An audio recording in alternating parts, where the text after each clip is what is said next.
The happiest day of my life was supposed to be the day I walked down the aisle toward the man I loved. I had dreamed about that moment since I was a little girl, my father holding my hand, smiling proudly, guiding me into a new chapter of my life. But the night before my wedding, a single message shattered everything. My father wouldn't be there. He had chosen my sister Isabel's event instead, the same sister who had spent years belittling, undermining, and resenting me. That betrayal cut deeper than any wound before. But as the tears dried, something powerful rose inside me. The determination to stand tall, redefine family, and take back the joy that was always mine. My name is Lyanna, and I had spent months imagining the perfect walk down the aisle. Every detail of my wedding day had been planned meticulously, from the lilac flowers lining the church pews to the string quartet softly playing my favorite piece as I entered. But the most important part, the one I had dreamed of since childhood, was walking toward the altar with my father beside me. That moment was supposed to symbolize love, support, and the unbreakable bond between a father and his daughter. The night before my wedding, as I sat cross-legged on my bed rehearsing my vows for the 100th time, my phone buzzed. I expected a goodnight message from Ethan, my soon-to-be husband, or perhaps a final checklist from the wedding planner. Instead, the screen lit up with a message that made my heart stop. It was from my father. "I won't be able to walk you down the aisle tomorrow. I'm attending Isabel's event. I hope you understand. I read it once. Then again. Then a third time, waiting for it to change, for the words to rearrange themselves into something less cruel. But they didn't. The room spun. My breath caught in my throat. Tomorrow wasn't just any day. It was my wedding day. And he was choosing my sister over me. Tears blurred the phone screen as memories flooded back. The school recitals he'd missed. The birthdays he'd forgotten. The countless times Isabel's needs had come before mine. I had forgiven so much over the years, always telling myself that deep down he loved me just as much.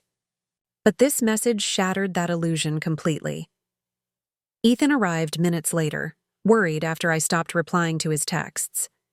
When I showed him the message, his face darkened with disbelief and anger. "He's really doing this?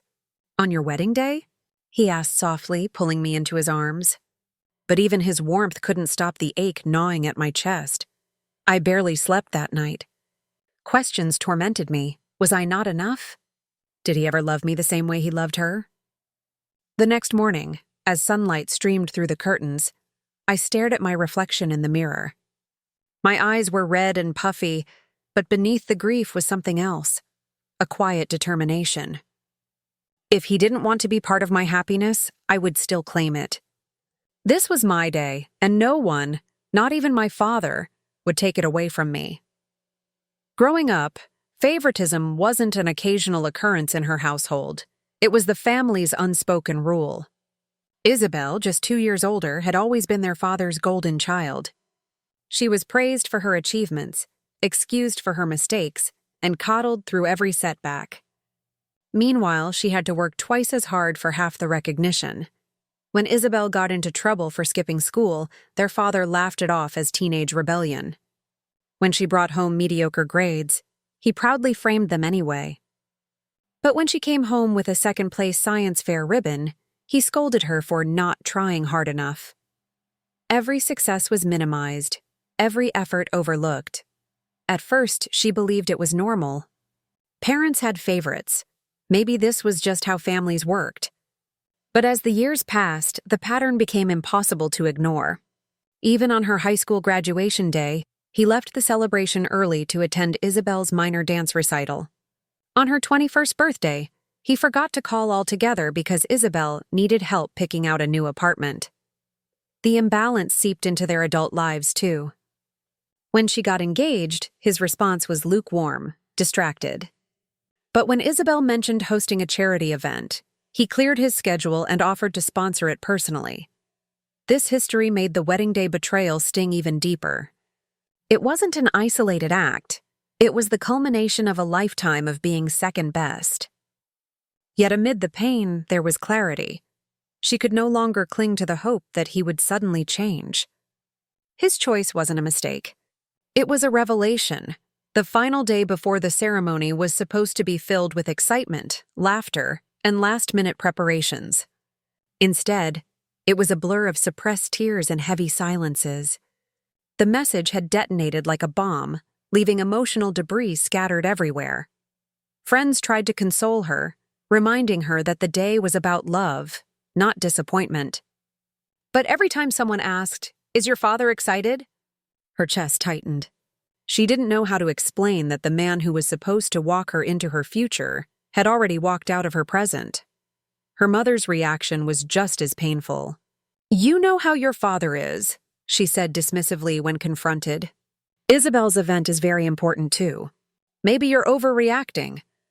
The words stung, not because they were unexpected, but because they confirmed that even now, her pain was secondary. It was Uncle Martin who changed everything. Upon hearing what had happened, he arrived at her apartment with a determined look. "If he won't walk you down the aisle," he said, "I will." His voice was steady, his presence comforting. And in that moment, something inside her shifted. Maybe family wasn't about titles or obligations. Maybe it was about choice. The morning of the wedding dawned with golden sunlight spilling across the city. She stood before the mirror, veil in hand, heart steady. The night's tears had dried, leaving behind a quiet strength she hadn't known she possessed. When Uncle Martin arrived, dressed in his best suit, she smiled genuinely for the first time in days. "Are you ready?" he asked, offering his arm. She nodded. And though the ache of her father's absence lingered, it no longer defined the day. This walk wouldn't be about who wasn't there. It would be about who chose to be. The music began softly, a slow, graceful melody that filled the room and made the air feel almost sacred. As the doors opened, all eyes turned toward her. The moment she had dreamed of her entire life had finally arrived. But there was no hand clasped around hers, no familiar figure standing proudly by her side. Instead, Uncle Martin stood there, solid and unwavering, his arm extended as if it had been meant to be there all along. The first few steps were the hardest. Each one felt like a reminder of the person who wasn't there, of the love she had yearned for but never fully received. Yet with every step, that ache transformed into something else. Resilience. She wasn't walking toward anyone's approval now. She was walking toward a future she had built with her own strength. Whispers rippled through the guests as they noticed the absence. Some exchanged glances, others whispered questions. But then something unexpected happened. Applause. It started quietly, then grew, until the sound filled the room. It wasn't for the dress or the decorations, it was for her. For the courage it took to stand tall when she could have crumbled. Ethan's eyes met hers at the altar, filled with pride and unwavering love. And in that moment, she knew this was how it was always meant to be. She wasn't broken. She wasn't lacking. She was enough, more than enough, and the man waiting for her knew it too. As Uncle Martin kissed her forehead before handing her hand to Ethan, he whispered, "I'm honored to be here." Tears threatened to fall, but they weren't from sadness anymore. They were from gratitude, for the people who chose to love her without condition. The reception that followed was a blur of music, laughter, and heartfelt speeches. Friends toasted to their future, family members embraced them warmly, and even distant relatives whispered apologies for her father's absence. Yet amid the joy, a strange sense of clarity began to take root. She watched guests mingle, noticing the way some avoided mentioning his name altogether, while others made excuses on his behalf. "He must have had an emergency," one guest said sympathetically.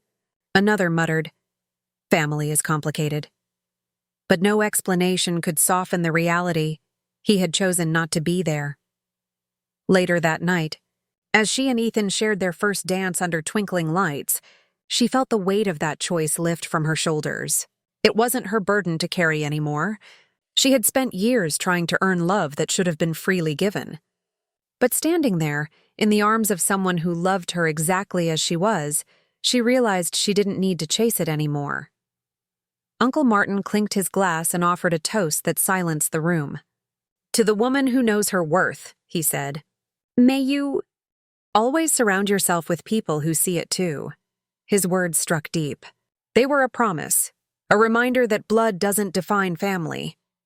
Actions do. That night, long after the music faded and the last guest left, she and Ethan sat together beneath the stars, still in their wedding attire, shoes discarded on the grass. The day hadn't gone as planned, not even close. But as she leaned against him, a peaceful realization settled over her. Maybe that was the point. Life rarely unfolded the way she imagined. And sometimes heartbreak wasn't the end. It was the beginning of something stronger. She had walked down the aisle without the person she once thought she needed most, and she was still standing. In fact, she was thriving. I thought I'd feel broken, she admitted softly. But I don't. Ethan kissed the top of her head. Because you're stronger than they ever gave you credit for. And he was right. This day wasn't about loss, it was about reclamation. About choosing herself, her happiness, and the people who truly valued her. The absence that once felt unbearable now felt insignificant compared to the love surrounding her. As the moonlight bathed them in silver glow, she knew one thing with absolute certainty. This was the beginning of a new chapter, one she would write on her own terms. 2 weeks after the wedding, when the glow of their new life was still warm, Lyanna's phone rang. The name flashing on the screen stopped her mid-step. Charles. Her heart jumped, a reflex, not hope. She hadn't heard a single word from her father before, during, or after the ceremony. Part of her believed he would reach out eventually, but seeing his name now felt strange. She stared at the screen as it buzzed. Ethan, watching from the kitchen doorway, gave her a gentle nod. Answer it, he said softly. You deserve answers. The moment she answered, there was no greeting, no apology. Just his clipped, familiar voice. We need to talk. Now, you want to talk? She asked, her voice trembling. With anger or hurt, she couldn't tell. I think you owe me a chance to explain, he said, as if she had done something wrong. There are things you don't understand about that day. She almost laughed. You mean the day you promised to walk me down the aisle and then chose Isabel instead? Silence, then a sigh. It wasn't that simple, Lyanna. Isabel needed me. She was going through a lot. Needed you? She repeated, stunned. More than I did on my wedding day? She's fragile, he continued, his tone weary but unapologetic. You've always been the strong one. I knew you'd be fine. The words sliced deeper than any excuse could have. Strong one. It was the same justification he had used her entire life.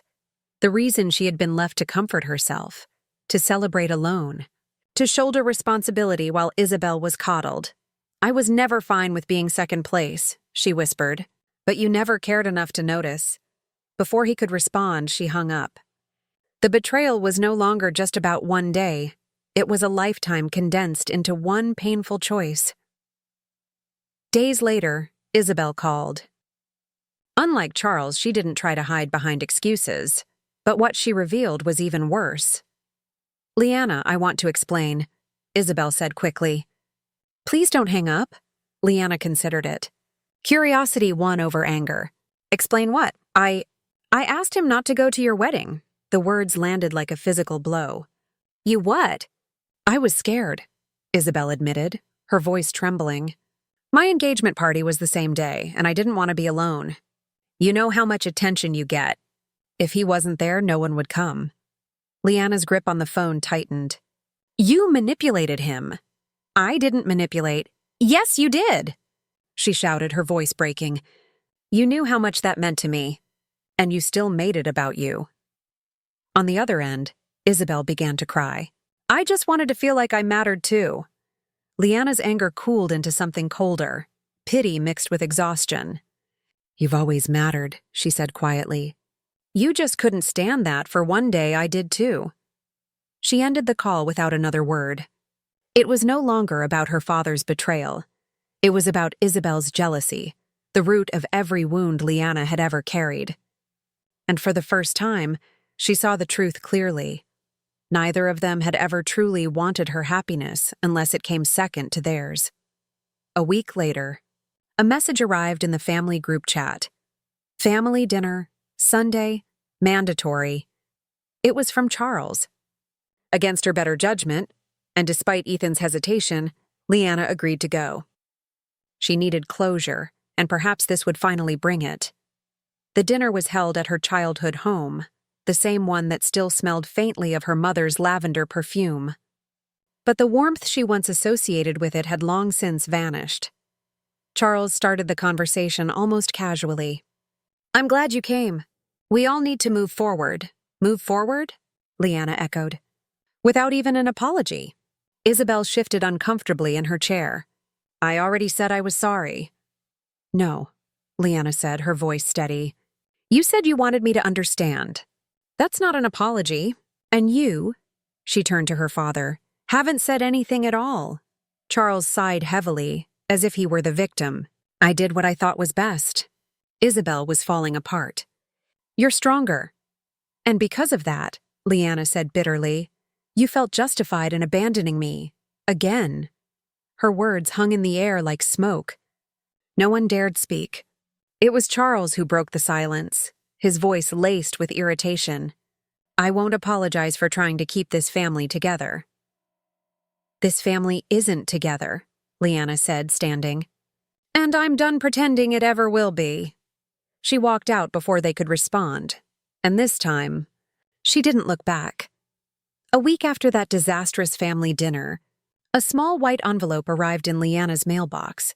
No return address, just her name written in Charles's familiar handwriting. Her first instinct was to tear it apart, but curiosity got the better of her. She sat on the edge of the couch, Ethan watching quietly from across the room, and unfolded the letter. "Lyanna," it began. "I don't know how to say this in person, so I'm writing instead. You have always been the light of my life, even if I never said it enough. I know you're hurt, and I know I disappointed you. But please try to understand. I didn't choose Isabel over you. I was trying to protect the family from falling apart." Her breath hitched. The words "protect the family" felt hollow, almost rehearsed. The letter continued. "Your sister has always struggled. She's not as strong as you. If I had missed her event, I'm not sure what she would have done. You, on the other hand, have always been resilient, always capable. I thought you didn't need me in the same way." Tears welled up, but they weren't from comfort. They were from fury. He still didn't understand. He was still making excuses, still framing his betrayal as some noble sacrifice. And worst of all, he still refused to see that strength didn't mean she didn't deserve love. At the bottom of the page, one final line caught her attention. "I hope one day you'll forgive me. Family is too important to throw away over one misunderstanding." She folded the letter neatly and slid it back into the envelope without a word. Then, calmly and deliberately, she tossed it into the fireplace and watched it burn. It wasn't about forgiveness anymore. It was about freedom. From expectations, from manipulation, from a lifetime of settling for scraps of affection. The weeks that followed were a whirlwind of emotions. Some mornings, Lyanna woke up feeling light and free, determined to build a life untouched by their betrayal. Other days, she felt hollow, haunted by memories of a little girl waiting by the window for her father to come home, and being disappointed every single time. One rainy afternoon, she received a text from her mother, Margaret. "Please meet me for coffee. Just us. I want to talk." Against her better judgment, Lyanna agreed. They met at a quiet cafe downtown, one they had visited often when she was a teenager. "I know you're angry," Margaret began, stirring her tea nervously. "But this isn't all Charles's fault. Families are complicated. Complicated doesn't excuse cruelty," Lyanna replied. "He abandoned me.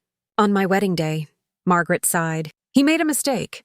But do you really want to throw away your relationship over one bad decision?" "One bad decision?" Lyanna scoffed. "This wasn't a single mistake. It's a pattern, years of favoritism, of always putting Isabel first." Her mother's eyes softened. "You've always been so strong." There it was again. That same poisoned compliment, the one that had been used to justify neglect her entire life. Strength doesn't mean I don't need love, Lyanna said quietly. It doesn't mean I deserve to be abandoned. For the first time, Margaret didn't argue. She just sat there, silent and small, staring into her cup. And in that silence, Lyanna realized something. She wasn't fighting to fix them anymore. She was speaking for herself, and that was enough. The next blow came unexpectedly. Lyanna was scrolling through social media one evening when a tagged post caught her eye. A video from Isabel's engagement gala. There, on a lavish stage, Isabel stood beside her fiancé, tears in her eyes while Charles delivered a heartfelt speech. "She's my pride and joy," he declared into the microphone. "The daughter who always needed me. The one I would do anything for." The audience clapped. Isabel beamed.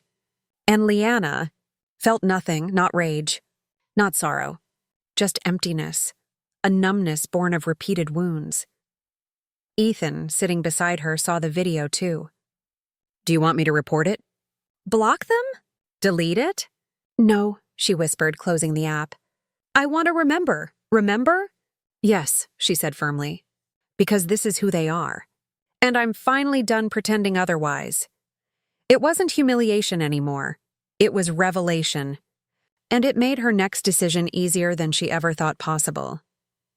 2 days later, Lyanna sat at her desk and wrote a letter, not to them, but for herself. It was a declaration, a promise. I will no longer chase the love that should have been freely given. I will no longer bleed to earn a place in a family that never valued me. I will build my own. When she was done, she printed one final copy of the wedding photo, the one with Uncle Martin walking her down the aisle, and placed it in a small frame by the door. A symbol of the life she was choosing. Then she blocked Isabel's number. Blocked Charles. Blocked Margaret. It felt terrifying. It felt liberating. It felt like peace. When Ethan came home that evening, he found her curled up on the couch, smiling softly. "You look lighter," he said. "I am," she whispered. "Because I finally let go." And in that moment, Lyanna knew the betrayal that once broke her had now become her greatest clarity. Spring sunlight streamed through the windows of the small downtown bakery as Lyanna sipped her latte and stared at the blank notebook before her. For the first time in months, her life wasn't defined by someone else's choices. There were no more pleading messages, no more guilt-soaked conversations. Just silence and possibility. "I want to build something," she told Ethan one evening as they made dinner together. "You already have," he said, kissing her forehead. "But if you mean something bigger, something for you, I'll support you every step." And she did mean something bigger. The betrayal had left scars, yes, but it had also created space. Space to design the life she deserved. She began small, reconnecting with friends she had lost touch with, volunteering at a local women's center, and journaling every day about what she wanted her future to look like. Each entry was a declaration of independence, a refusal to let bitterness define her story. The idea that took root surprised even her. She wanted to start a foundation, one that helped young women who, like her, had been emotionally neglected or abandoned by their families. It would offer mentorship, scholarships, and safe spaces for those struggling with wounds no one else could see. It wasn't revenge in the traditional sense. But the thought of turning her pain into purpose, of building something beautiful from betrayal, felt like the sweetest justice. When Lyanna shared her plan with Uncle Martin over Sunday lunch, his eyes lit up.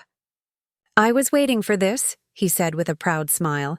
"I knew you'd take all that hurt and do something extraordinary." He offered more than encouragement. He offered help. Martin was well connected in the local business community. And within weeks, he introduced Lyanna to donors, nonprofit consultants, and even a lawyer willing to set up the legal side pro bono. "I want this to be yours," Martin told her firmly, not out of spite, but out of strength. For the first time, Lyanna felt like someone truly believed in her without expecting anything in return. And that belief gave her courage. The foundation, which she named Chosen Hearts, slowly took shape. Its mission: to remind people that family isn't defined by blood, but by those who choose to show up. And with each meeting, each milestone, Lyanna's heart healed a little more. Fate, however, had a funny way of testing resolve. One afternoon, as Lyanna was leaving a donor lunch, she nearly collided with Isabel on the sidewalk. Her sister was dressed impeccably as always, but there was a tightness around her eyes, the kind that came from sleepless nights and forced smiles. "Well," Isabel sneered, "if it isn't the tragic bride." "How's life with your replacement father?" Lyanna simply smiled. "It's peaceful and fulfilling." The calmness unsettled Isabel, whose words faltered. "You think you're better than us now?" "No," Lyanna said softly. "I know I am without you." It was the first time she had ever spoken those words aloud, and they felt powerful. She walked away before Isabel could reply, leaving her sister standing speechless on the street. It wasn't a confrontation. It was a quiet reminder. Lyanna no longer needed their validation. As Chosen Hearts gained traction, so did Lyanna's personal life. She and Ethan hosted dinners with friends, joined a hiking group, and even started planning a small anniversary trip.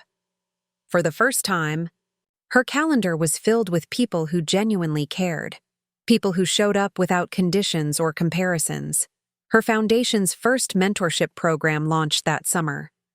20 young women attended the opening workshop, many with stories hauntingly similar to her own. Lyanna spoke to them about boundaries, resilience, and the power of building chosen family.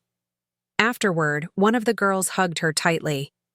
"You made me believe I'm not broken," she whispered. Lyanna held back tears. That sentence, more than any apology from Charles, was the validation she had spent a lifetime chasing. Success rarely goes unnoticed. As Chosen Hearts received media attention and local press coverage, whispers began to circulate back to her old home. Family friends sent her screenshots of Isabel's snide comments online and Charles's attempts to minimize her achievements. "Helping strangers because you couldn't keep your own family together," Isabel wrote in one post. Lyanna laughed when she read it. The bitterness was obvious. They were watching, and they were threatened. And that, she realized, was a form of revenge in itself. Her silence was louder than any confrontation.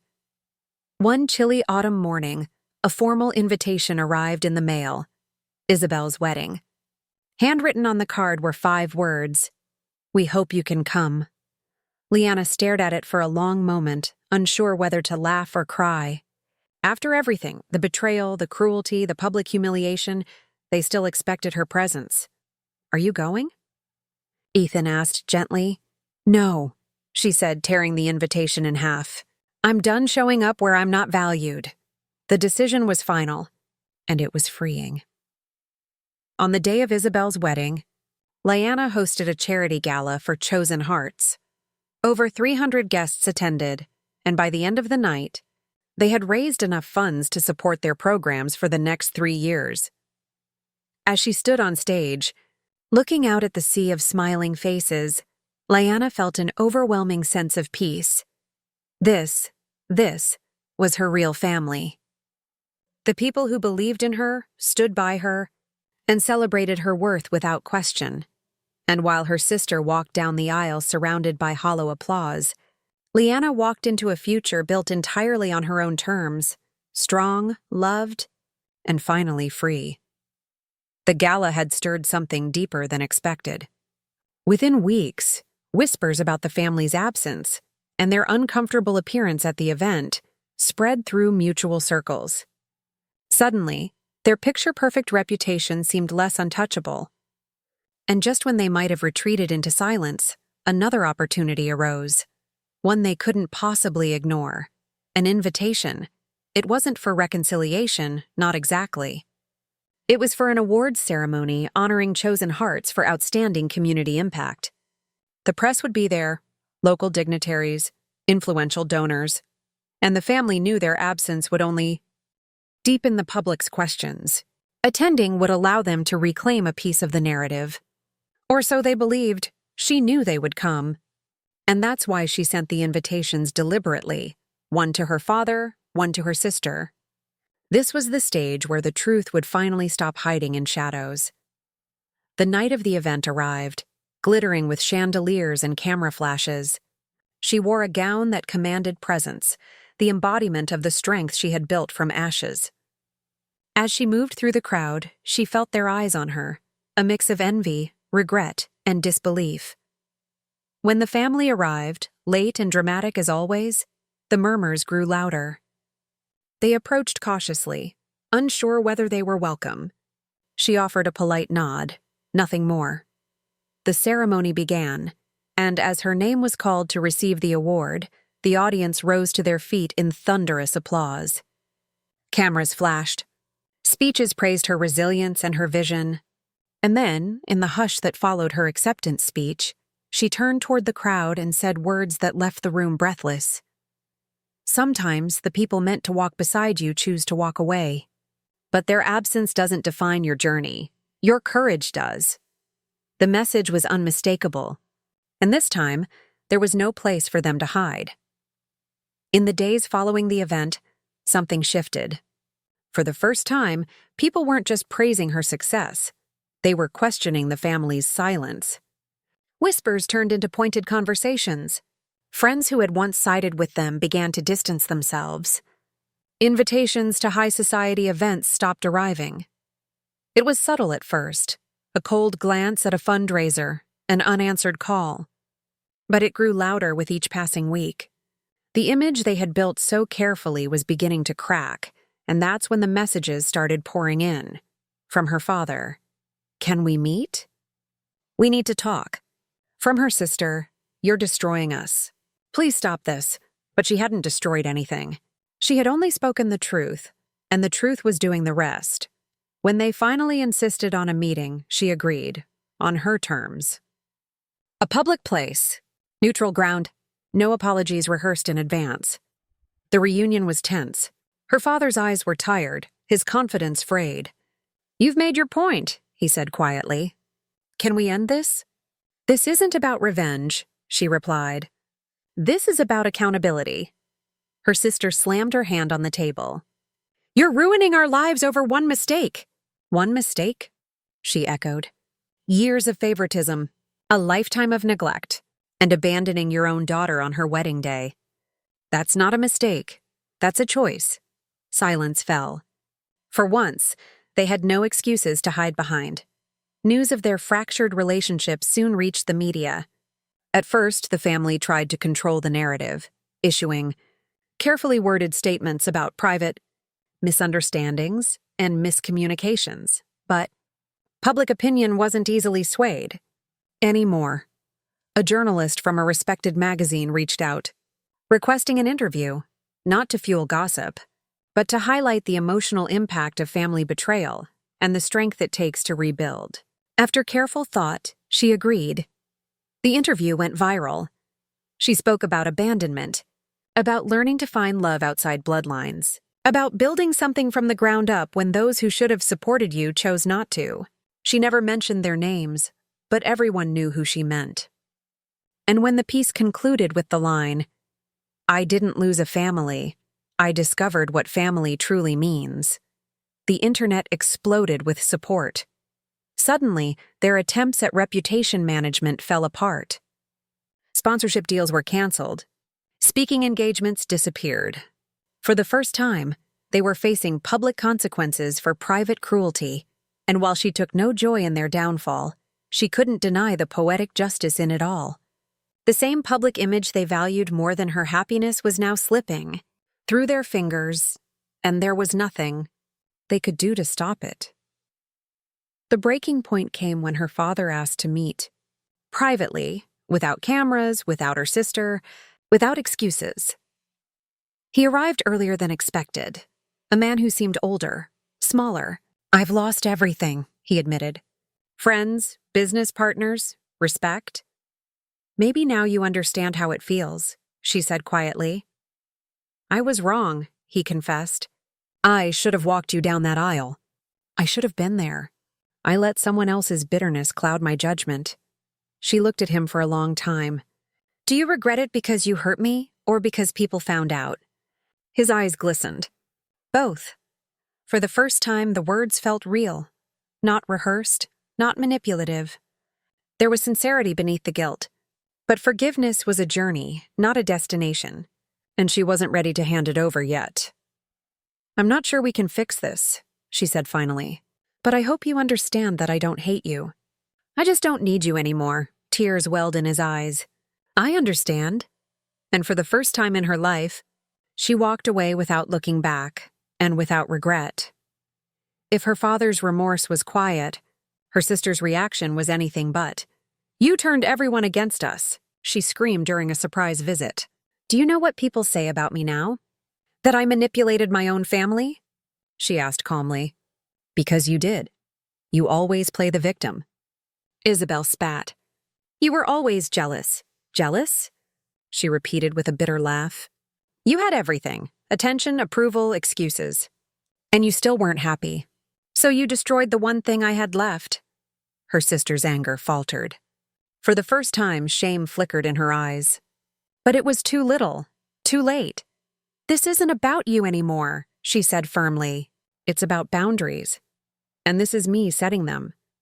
She closed the door. And this time, she didn't open it again. As the dust began to settle, offers poured in. Book deals, speaking engagements, interviews. People wanted to hear more about the woman who turned betrayal into empowerment. But she accepted only those that aligned with her mission. This wasn't about capitalizing on pain. It was about turning it into purpose. Her family continued to spiral. Her father retired quietly. Her sister withdrew from public life, and the once flawless family name now carried a permanent scar. And though part of her felt vindicated, another part simply felt free.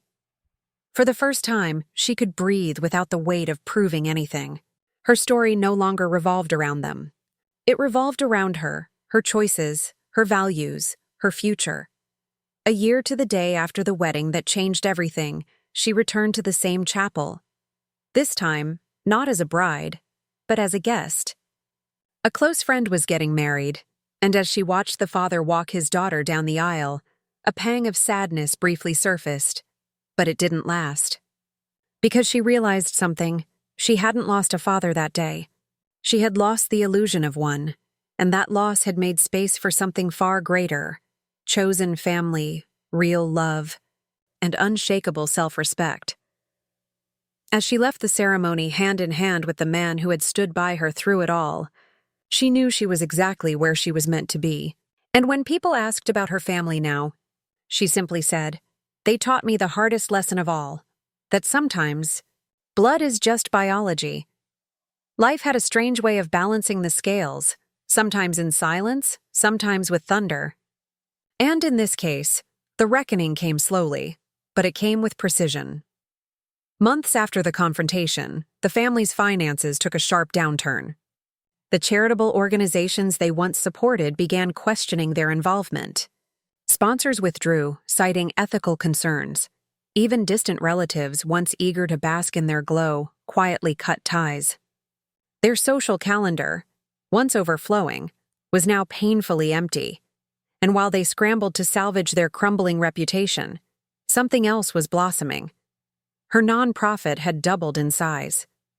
It now ran mentorship programs, funded scholarships, and partnered with international organizations. Invitations poured in from cities she'd only dreamed of visiting. People who had once dismissed her now sought her counsel, her voice, her leadership. But the most poetic part of all came one autumn morning when a familiar name appeared in her inbox, an invitation to speak at a major industry conference. The keynote address? A panel about resilience and the courage to overcome familial betrayal. The irony was delicious. The family would also be attending, not as honorees this time, but as desperate participants seeking to repair what was left of their image.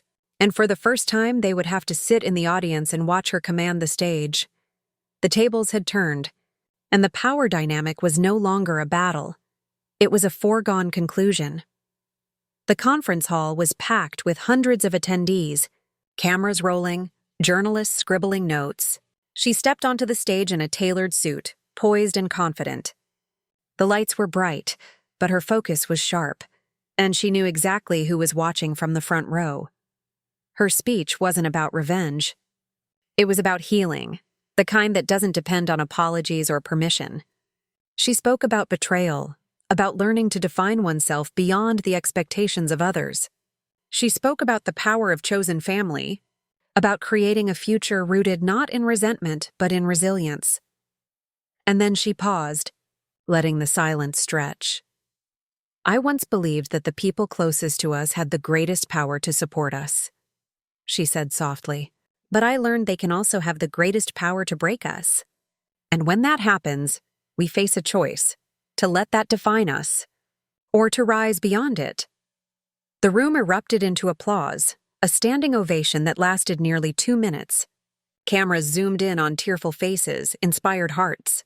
And in the front row, the very people who once dismissed her as insignificant were now forced to watch her celebrated as a symbol of strength. It wasn't vengeance. It was vindication. In the weeks that followed, life settled into a new rhythm. Success wasn't a sprint anymore. It was a steady climb, and one she was enjoying on her own terms. Yet, amidst the whirlwind of achievements, a quiet question began to surface. What now? It was during a late evening walk when an unexpected encounter brought that question into focus. Her father stood by the park bench where they once spent Sunday afternoons when she was a child. He looked smaller somehow, humbled, softened.